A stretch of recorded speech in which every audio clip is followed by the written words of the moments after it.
تو آئیے کچھ باتیں آپ حضرات تک میں اس ماہ مبارک کے فضائل کے تعلق سے عرض کروں۔ بخاری شریف کی حدیث ہے جس کو حضرت سیدنا ابو ہریرہ رضی اللہ تعالی عنہ روایت کرتے ہیں۔ ہم سب کے آقا تاجدار مدینہ صلی اللہ علیہ وسلم نے ارشاد فرمایا، والذی نفسی بیدہ لا خلوف فم الصائم اطیب عند اللہ من ریح المسک، قسم ہے اس ذات کی جس کے قبضہ قدرت میں میری جان ہے، روزہ دار کے منہ کی بو اللہ کے نزدیک مشک سے زیادہ بہتر ہے۔ جب بندہ روزہ رکھتا ہے تو اس کے پیٹ کی جو گرمی ہوتی ہے وہ گرمی جب دن بھر اس کے منہ سے نکلتی ہے تو ایک بدبودار نکلتی ہے، اس میں ایک قسم کی بدبو پیدا ہوتی ہے گرمی کی شدت کی وجہ سے۔ معدہ جب حرارت پر آتا ہے تو اس وقت وہ پیٹ کی گرمی ایک بدبودار قسم کی ڈکار کے ساتھ باہر آتی ہے، لیکن وہ آپ کی بو آپ کو بھی ناپسند رہتی ہے، اور اگر کوئی آپ کے پڑوس میں بیٹھا ہے اس کو بھی ناپسند ہوتی ہے۔ لیکن اللہ روزدار سے کتنی محبت فرماتا ہے کہ میرے آقا فرماتے ہیں کہ اس کے منہ سے نکلنے والی وہ بو اللہ کو مشک سے بھی زیادہ پسند ہے۔ تو آپ اندازہ لگائیں کہ اللہ کو روزدار کے منہ سے نکلنے والی بو اتنی پسند ہے تو خود روزدار کتنا پسند ہوگا۔ جو بندہ روزہ رکھتا ہے وہ ذات وہ بندہ اللہ کو کتنا پیارا ہوگا۔ مصطفیٰ کریم کے دیوانوں، اور دیکھیں حضرت سیدنا ابو ہریرہ رضی اللہ تعالی عنہ اس حدیث کے راوی ہیں۔ نبی کریم صلی اللہ علیہ وسلم نے ارشاد فرمایا، اللہ تبارک و تعالی فرماتا ہے، الصیام لی وانا اجزی بہ والحسنۃ بعشر امثالھا، روزے میرے لیے ہیں اور میں ہی ان کا بدلہ دوں گا، اور دوسری نیکیوں کا اجر 10 گنا کر دوں گا۔ مصطفیٰ کریم کے دیوانوں، نماز، حج، زکوٰۃ یہ عبادتیں بھی بندہ اللہ ہی کے لیے کرتا ہے، لیکن ان اعمال کی جزا حصول رضا الہی کا ذریعہ تو ہے، لیکن مولا کا حصول صرف روزے کی جزا میں ہے۔ یعنی اگر بندہ مولا کو حاصل کرنا چاہتا ہے، اپنے پروردگار کا حصول چاہتا ہے تو اس کو روزہ رکھنا ہوگا۔ اس لیے کہ میرے آقا فرماتے کہ اللہ نے فرمایا، الصیام لی، روزے میرے لیے ہیں، وَأَنَا أُجْزِي بِهِ، اور میں ہی اس کا بدلہ دوں گا۔ مصطفیٰ کریم کے دیوانوں، کیوں؟ اس لیے کہ ہر عبادت کے اندر دکھاوا ہو سکتا ہے۔ ہر عبادت میں آپ نے نماز پڑھی تو ہو سکتا ہے نماز میں دکھاوا ہو، آپ کسی اور کو دکھانے کے لیے پڑھ رہے ہیں، یا آپ لوگوں کو اپنے آپ کو بڑا نمازی بتانے کے لیے پڑھ رہے ہیں۔ آپ زکوٰۃ ادا کرے، صدقہ دے، خیرات کرے، ہو سکتا ہے کہ وہاں پہ بھی نام کمانا مقصود ہو کہ میں نے اتنے ہزار دیے، اتنے لاکھ دیے، اتنے پیسے دیے، تو آپ اس کے اندر ایک ہو سکتا ہے کہ اس میں ریاکاری پیدا ہو جائے۔ حج کرنے میں بھی جب بندہ حج کو جائے تو ہو سکتا ہے کہ اس میں بھی ریاکاری آ جائے کہ میں حج کروں گا تو میری عزت بڑھ جائے گی، لوگ مجھے حاجی صاحب کہیں گے، مجھے یہ کہیں گے، وہ کہیں گے، تو حج سے پہلے بندے کے دل میں یہ خیال آ جائے تو اس میں بھی ریاکاری آ رہی ہے۔ اسی طرح بہت ساری عبادتیں ہیں کہ ان عبادتوں میں ایک ریاکاری کا شائبہ رہتا ہے، ایک پہلو باقی رہتا ہے کہ ہو سکتا ہے کہ وہ دکھاوے کے لیے کرتا ہو، لیکن واحد روزہ ایک ایسی عبادت ہے جس میں کوئی ریاکاری نہیں، جس میں کوئی دکھاوا نہیں۔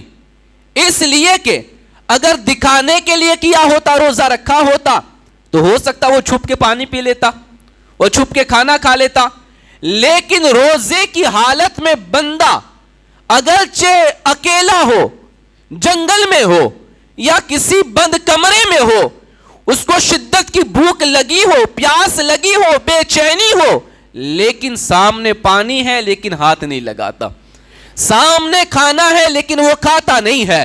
کیوں نہیں کھاتا؟ اسے ہر لمحہ یہ خیال رہتا ہے کہ میں نے روزہ اپنے رب کے لیے رکھا ہے, روزہ میں نے اپنے رب کو راضی کرنے کے لیے رکھا ہے. تو یہاں بالکل بھی دکھاوا اور ریاکاری کا پہلو نہیں ہے. اس لیے ہر عبادت کے اوپر یہ فرمایا گیا ہے کہ ہر عبادت حصول رضا الہی کا ذریعہ ہے, اور روزہ خود حصول مولا کا سبب ہے, یہ مولا کے حصول کا ذریعہ ہے. یہ بہت بڑا فرق ہے تمام عبادتوں اور روزے کے اندر. مصطفیٰ کریم کے دیوانوں, اور دیکھیں استغنا کا مطلب ہوتا ہے بے نیازی. کیا ہوتا ہے؟ بے پرواہی, بے نیازی. یہ اللہ کی صفت ہے. کس کی صفت ہے؟ اللہ بے نیاز ہے, اس کو کسی کی ضرورت نہیں ہے, کسی کی ضرورت نہیں ہے. اور بندہ جب روزہ رکھ کر اللہ کی عبادت میں مشغول ہوتا ہے, روزے کی حالت میں روزہ رکھتا ہے, تو پھر یہ بندہ بھی استغنا کی صفت کو اپناتا ہے, بے نیازی کی صفت کو اپناتا ہے.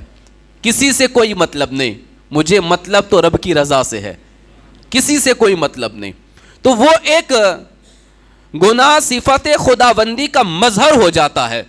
یعنی اللہ کی جو صفت ہے بے نیازی, اس کا وہ بندہ مظہر بنتا ہے کہ میں بھی دنیا سے بے نیاز ہو گیا, میں بھی کھانے پینے سے بے نیاز ہو گیا, میں ہر چیز سے بے نیاز ہو گیا. میں نے روزہ اس لیے رکھا کہ تاکہ میں اپنے رب کو راضی کر سکوں. تو یہ بے نیازی, اس صفت کے اندر بندہ اللہ تبارک و تعالیٰ کی صفت کا مظہر بن جاتا ہے. یہ بہت بڑی بات ہے. اور مصطفیٰ کریم کے دیوانوں, فرمایا گیا قیامت کے دن دوسری عبادات لوگوں کے حق میں حقداروں کو دے دی جائے گی.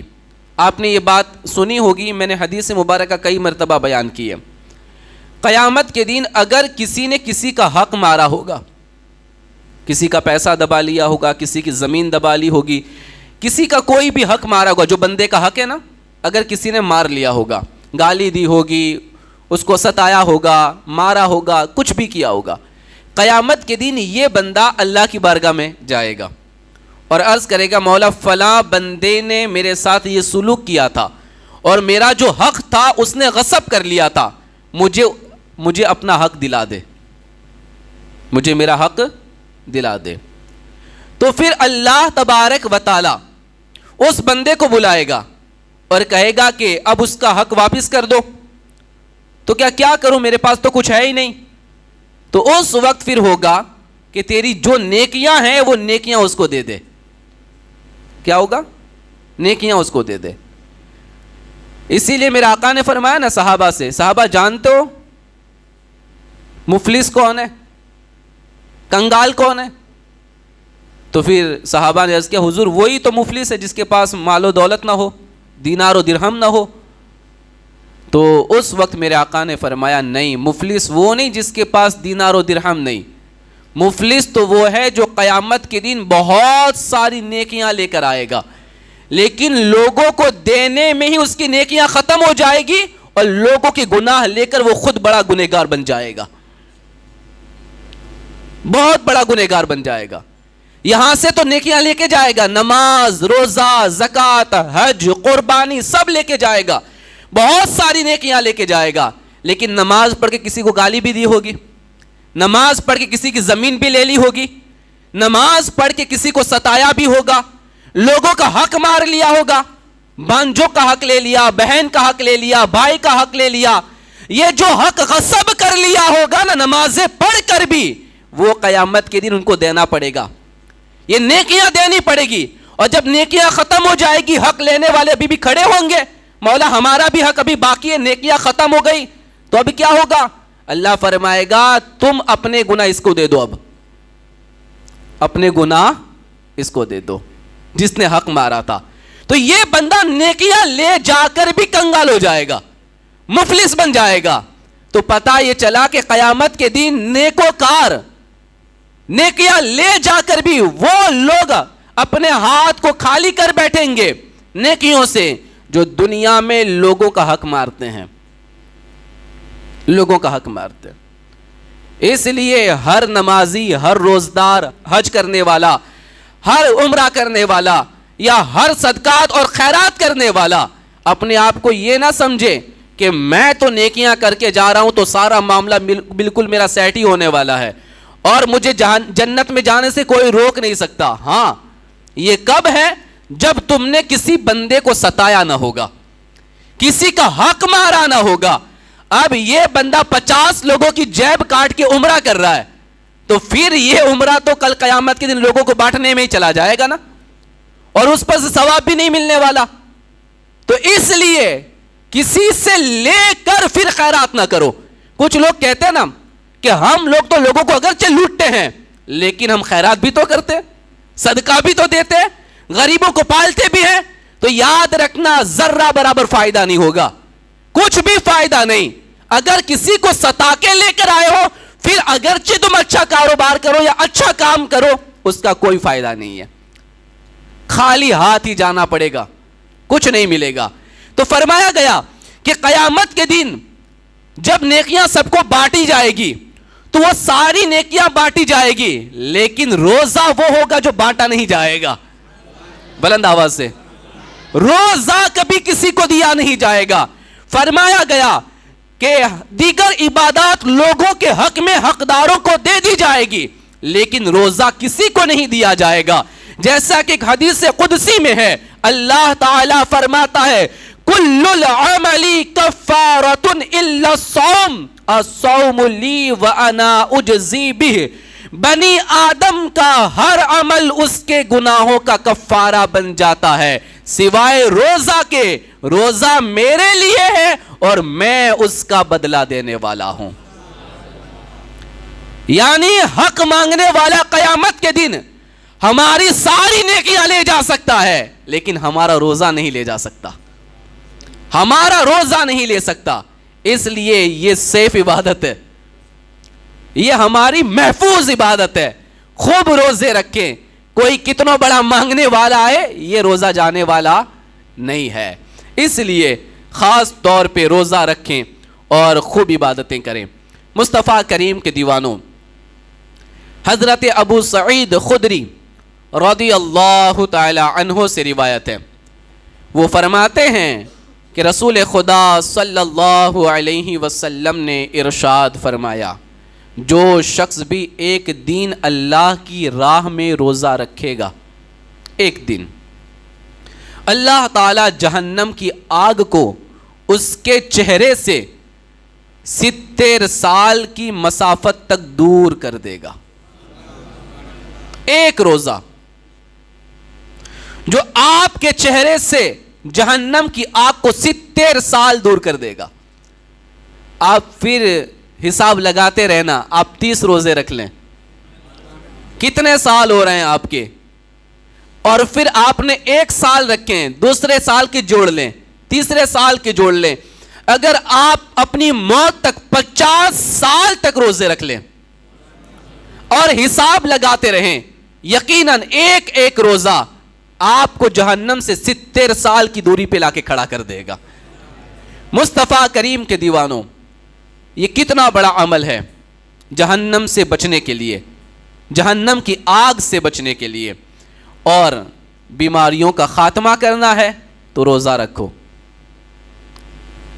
پریشانیوں کا خاتمہ کرنا ہے تو روزہ رکھو، برکتیں حاصل کرنی ہے تو روزہ رکھو۔ آپ دیکھیں پچھلے سال لاک ڈاؤن تھا نا رمضان شریف میں، سب کے کاروبار بند، نوکری بند، سب چیزوں پہ پابندی لگی تھی، پھر بھی آپ نے رمضان میں کبھی یہ محسوس کیا کہ کسی کو تکلیف ہو؟ میں کہتا ہوں آپ نے پورے سال سے زیادہ بالکل سستا فروٹ کھایا ہوگا تو رمضان شریف میں، سب سے زیادہ سستی سبزی آپ نے کھائی ہوگی تو پچھلے رمضان میں کھائی ہے، اور گوشت آپ آئے دن جتنا نہیں کھاتے تھے اس سے کئی گنا زیادہ رمضان میں کھایا ہے۔ یہ میں نہیں کہتا، میرے آقا کا فرمان ہے کہ رمضان جب آتا ہے تو اللہ رحمتوں کے اور برکتوں کے دروازے کھول دیتا ہے۔ جس کو بھی اپنے رب پہ بھروسہ ہو، جو رب روزی کمانے کے سارے دروازے بند تھے، پھر بھی اتنا عطا فرما رہا تھا، پھر بھی اتنا دے رہا تھا. بندہ کھاتے ہوئے تھک رہا تھا، لیکن اللہ کی طرف سے خوب برکتوں کا نزول ہو رہا تھا. اور ایسے عالم میں کہ جب بندہ باہر نکل بھی نہیں رہا تھا، اس کے گھر کے دروازے کے سامنے آ کر اس کو فروٹ اور سبزی اسے مل جاتی تھی. تو پتا چلا کہ رمضان آتا ہے تو اللہ رحمتوں کے اور برکتوں کے دروازے کھول دیتا ہے. اب دیکھیں الترغیب والترہیب کی یہ حدیث میں آپ کے سامنے سنا رہا ہوں، جس کے راوی حضرت ابو ہریرہ رضی اللہ تعالیٰ عنہ ہوئے. میرے اور آپ کے پیارے آقا صلی اللہ علیہ وسلم نے فرمایا اغزو تغنمو وصومو تصحو وسافرو تستغنو. میرے آقا فرماتے مجاہد بنو مال غنیمت پاؤ گے، اور روزہ رکھو تندرست ہو جاؤ گے. اس بات پہ بلند آواز سے کہے سبحان اللہ.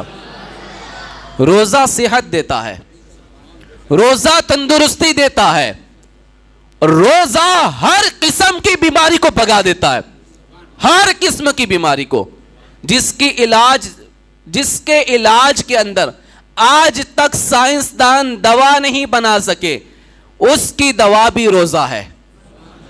آپ روزے کی پابندی کرو، اللہ تعالیٰ بیماریوں کا خاتمہ فرما دے گا. بھروسہ کرو اپنے رب کی ذات پہ. اور پھر میرے آقا فرماتے ہیں اور سفر کرو مالدار ہو جاؤ گے، سفر کرو مالدار ہو جاؤ گے.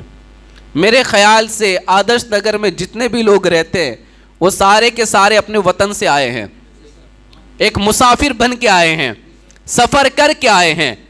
اور یاد رکھنا جو تمہاری حالت اپنے گاؤں میں تھی، اللہ نے اس سفر کی برکت سے اور بہتر بنوا دی. فرمائی کہ نہیں فرمائی؟ سفر انسان کو مالدار بنا دیتا ہے، سفر انسان کو غنی کر دیتا ہے. جب تم اپنے وطن کو چھوڑتے ہو تو اللہ تعالیٰ تمہیں رزق عطا فرماتا ہے. اس لیے سفر کرے گے تو اللہ آپ کو امیری عطا فرمائے گا، مالدار بنائے گا، دولت عطا فرمائے گا. تو اس حدیث مبارکہ کے اندر خاص طور پہ ان دو چیزوں پہ توجہ دینی ہے ہمیں. ایک تو روزہ رکھو تندرست ہو جاؤ، صحت مند ہو جاؤ. روزہ رکھو گے تو کبھی بیمار نہیں ہوگے، اور ہوں گے بھی تو ایسے کہ بالکل نارمل، آپ 2-3 دن میں پھر سے ٹھیک ہو جاؤ گے. اور روزہ رکھ کے کوئی بیمار ہوتا نہیں ہے. ہاں یہ آپ افطاری میں اوور ڈوز کھانے کی وجہ سے بیمار ہوتے ہیں. دیکھا نہیں ہوتا 15 گھنٹے سے کھانا پینا، تیز دھوپ، چل ملاتی دھوپ، پیٹ میں گرمی کی شدت، اتنی گرمی کہ آپ کلی کرنے کے لیے منہ میں پانی ڈال کے 1 منٹ پانی منہ میں رکھ کے پھر باہر نکالیں، اور وہ پانی اپنے ہاتھ میں ڈالیں، آپ کو گرم گرم محسوس ہوگا. 1 منٹ اگر آپ کے منہ میں پانی رہا، وہ اتنا گرم ہو کے آ رہا ہے کہ آپ کے ہاتھ پہ حرارت محسوس ہو رہی ہے. آپ اندازہ لاؤ آپ کا پیٹ کتنا گرم ہوگا، کتنا زیادہ گرم ہوگا. اب بندہ افطاری کرنے کے لیے بیٹھا، پہلے کچھ نہیں کھا رہا، نہ کھجور کھا رہا ہے، نہ کوئی اور چیز کھا رہا ہے، سیدھا ٹھنڈے پانی پر ہاتھ لگا رہا ہے یا ٹھنڈے شربت پہ ہاتھ لگا رہا ہے. یاد رکھنا یہ 1 گلاس ٹھنڈا پانی آپ کو موت کی نیند بھی سلا سکتا ہے،